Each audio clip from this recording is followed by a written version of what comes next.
La cinquième loi. La cinquième loi, c'est l'alliance.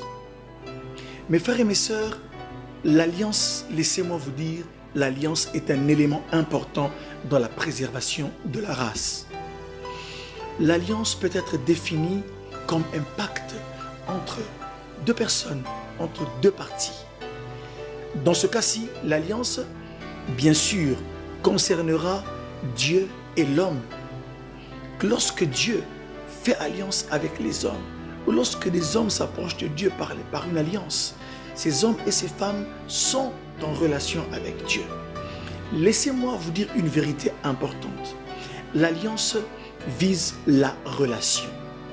Dans l'alliance, il y a la communion qui s'établit entre Dieu et l'homme. Et sachez une chose, lorsque l'homme est en alliance avec Dieu, cet homme ou cette femme est tenu de respecter ce qu'on appelle les clauses de l'alliance. Tant que vous respectez les clauses de l'alliance, vous bénéficiez de la protection de Dieu.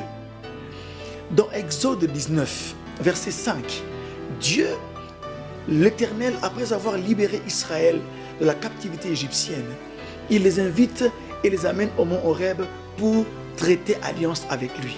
Il leur dit ceci: si vous écoutez ma voix, si vous gardez mon alliance, vous m'appartiendrez entre tous les peuples de la terre, car toute la terre est à moi. C'est pourquoi, tant qu'Israël respectait les clauses de l'alliance, Israël était béni. Tant qu'Israël respectait les clauses de l'alliance, Israël bénéficiait de la protection divine. Laissez-moi vous dire que tant que nous, aujourd'hui en Christ, nous avons une alliance avec Dieu, le Tout-Puissant, par le sang du Seigneur Jésus. Laissez-moi vous dire que tant que nous marchons selon les commandements de Dieu, tant que nous respectons tout ce que dit la parole de Dieu, nous avons une garantie d'être toujours avec le Seigneur et que sa main puissante nous garde de tout mal. Lorsque nous sommes en alliance avec le Seigneur, remarquez que, à part la relation, nous sommes un peuple que Dieu connaît, un peuple que Dieu conduit. Et sur ce peuple-là, Dieu veille. Et sur ce peuple, Dieu déverse ses bénédictions. Autour de ce peuple, Dieu fait camper son armée, l'armée de ses anges. Dieu fait en sorte, comme nous lui appartenons, de faire en sorte que nous puissions avoir tout ce qui est nécessaire à notre survie, à notre croissance, à la protection et à tout ce qui va faire de nous un peuple digne de ce nom, c'est-à-dire un peuple sur qui le nom de l'Éternel est invoqué. C'est pourquoi vous, membres de la race, vous les élites du Seigneur, les élites ont une alliance avec Dieu, à part l'alliance générale en tant qu'enfants de Dieu. Mais les élites ont des alliances particulières. Souvenez-vous des alliances que vous avez avec votre Dieu. Les alliances conclues dans des moments de retraite, dans les lieux secrets, dans les endroits où vous êtes allé chercher Dieu. Des moments où vous êtes entré dans la présence de Dieu, où le Seigneur vous a parlé, où vous avez fait alliance avec lui.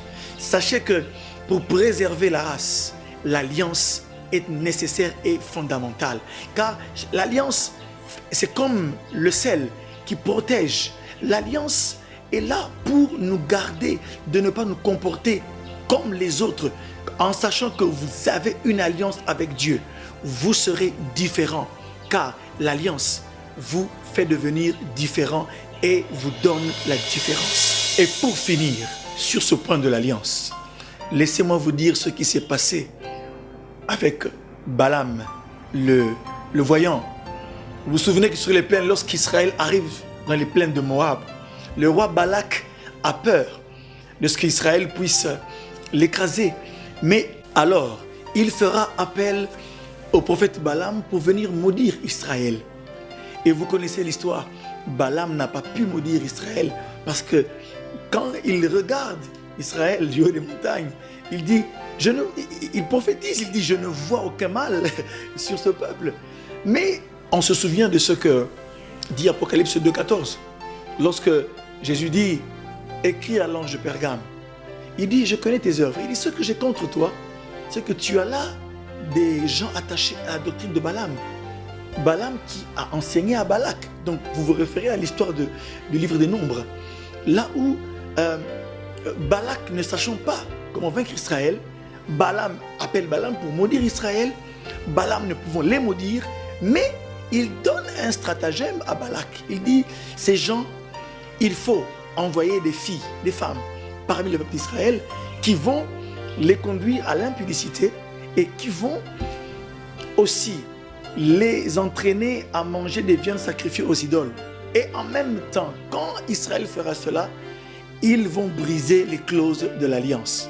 Car Dieu a dit clairement que Israël n'aura pas d'autre Dieu dans les 10 commandements dans Exode 20. Et lorsqu'ils vont briser l'alliance, alors ils seront faibles. C'est pourquoi vous devez comprendre que l'une des stratégies de l'ennemi en ce temps de la fin, c'est la doctrine de Balaam. Elle consiste à nous faire nous-mêmes briser l'alliance, afin que nous puissions ouvrir des brèches parmi nous pour que le diable ait un accès et puisse nous faire du mal. C'est pourquoi, levons-nous et avertissons le peuple de Dieu. Revenons à l'alliance, revenons à la vie de sanctification, revenons à la saine parole, prêchons la saine doctrine, revenons à l'alliance pure. Là, nous serons protégés et la race sera préservée. Élite, levez-vous et préservez la race par l'alliance. Que Dieu vous bénisse.